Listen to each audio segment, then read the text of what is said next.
nacional brasileiro, aquela parte que só é tocada, que dizem que é a introdução, o estribilho, tem uma letra.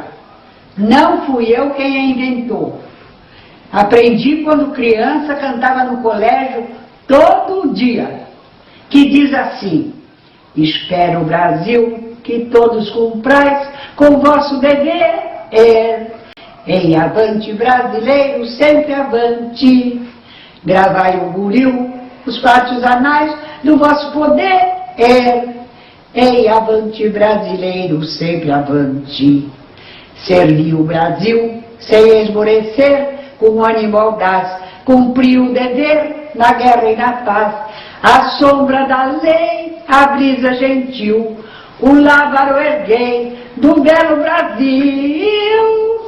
Ei, a sus, que quer dizer, ei, avante, ouviram do Ipiranga as cidades, e continua o hino nacional brasileiro, que infelizmente não é mais cantado.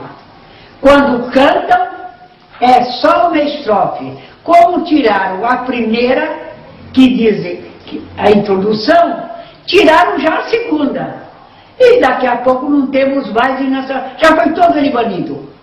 É o que eu tenho para dizer para vocês. E outra coisa, quando diz gravai o buril é uma peça que se usa para tirar as coisas erradas vamos dizer, num desenho, numa peça de louça, quando se está fazendo, para tirar as arestas.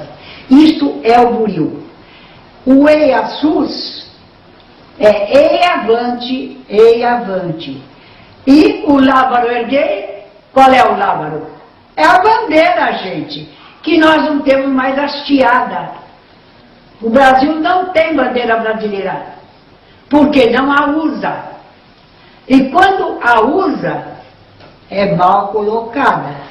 Bandeira brasileira na mesma altura das outras bandeiras, bandeira brasileira de banda, não no meio como tem que ser.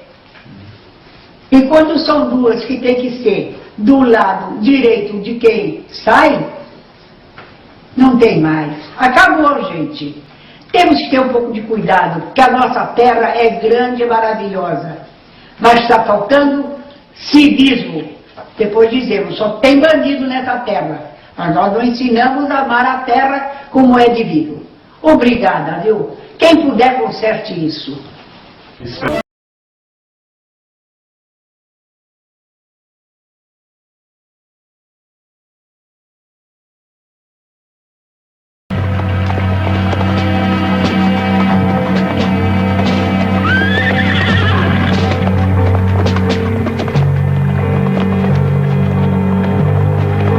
Diarreia, aflitamento, ou como se dizia na época, fluxo de ventre. Chame como quiser.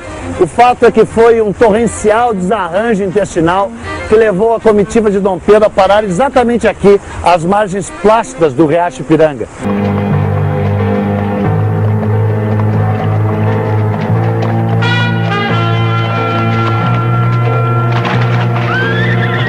Felizmente estamos chegando, Alteza.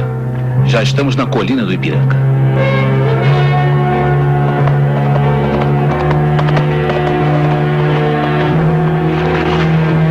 O que não estava nada plácido naquela tarde de 7 de setembro de 1822 era o estômago do príncipe.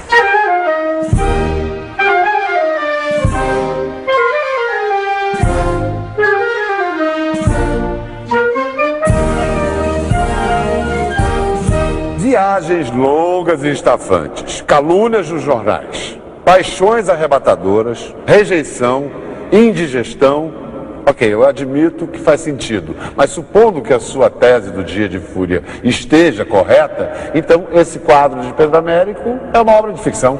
Olha, quase isso. Pelo menos de acordo com os caras que assistiram a cena, as testemunhas oculares da história.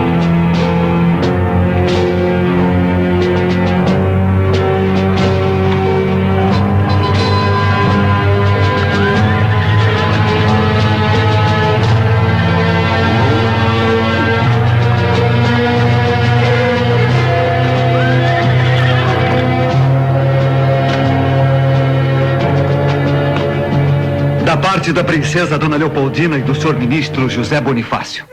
O padre Belchior, aliás, foi ele quem leu as cartas da Dona Leopoldina e do José Bonifácio que vieram lá do Rio para o príncipe. Olha o que ele diz no livro dele aqui. Ele, o príncipe, vinha de quebrar o corpo à margem do riacho Ipiranga, agoniado por uma desinteria que apanhara em Santos, com muitas dores. De Portugal nada mais temos a esperar, senão escravidão e horrores. Decida-se, Vossa Alteza, o quanto antes, porque em resoluções e medidas de água morna para nada mais servem. Cada momento perdido é uma desgraça. Só há 2 caminhos a seguir: partir para Portugal e entregar-se prisioneiro das cortes, ou ficar no Brasil e proclamar a independência. Mande mensageiro para São Paulo, que estropie tantos cavalos quantos forem necessários, mas que entregue o mais rapidamente possível estas mensagens ao príncipe regente. E foi. Depois de ouvir a minha leitura, tremendo de raiva, arrancou o príncipe de minhas mãos os papéis e, amarrotando-os, pisoteou-os, deixou-os na relva. Depois, abotoando-se e recompondo a fardeta, virou-se para mim e disse: diga à minha guarda que eu acabo de fazer a independência completa do Brasil. Estamos separados de Portugal. Eram 4 horas da tarde do dia 7 de setembro de 1822 e o sol brilhou no céu da pátria nesse instante. É porque o quadro foi pintado 66 anos depois da cena que descreve. O próprio Pedro Américo não era nem nascido quando a independência foi proclamada. E além do mais, ainda se baseou num outro quadro, a Batalha de Friedland.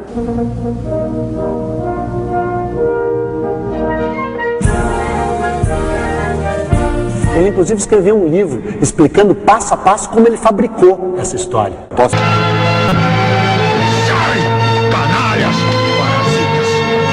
Cachorros! O que é que aqueles imbecis estão pensando? Eles querem e terão a sua conta. Em forma! As cortes de Portugal querem nos escravizar! De hoje em diante, as nossas relações estão cortadas!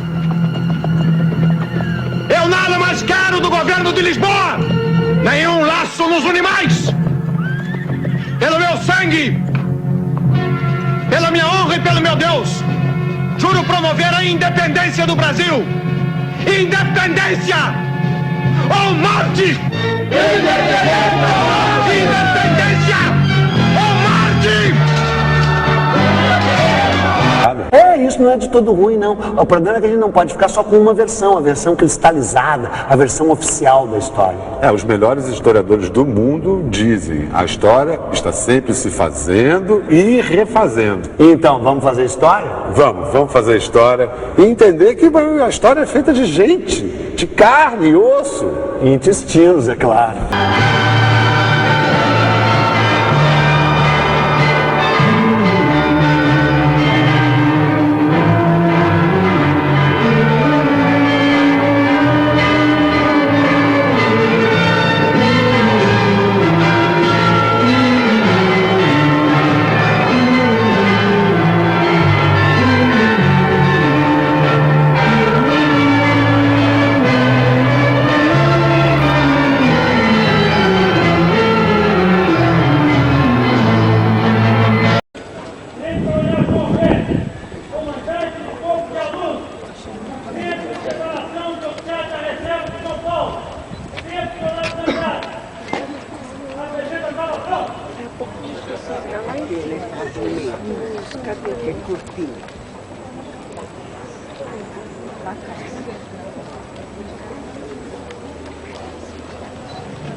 Corpo de anônimo.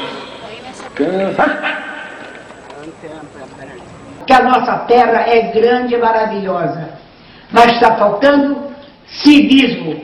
Depois dizemos, só tem bandido nessa terra, mas nós não ensinamos a amar a terra como é devido. Obrigada, viu? Quem puder, conserte isso.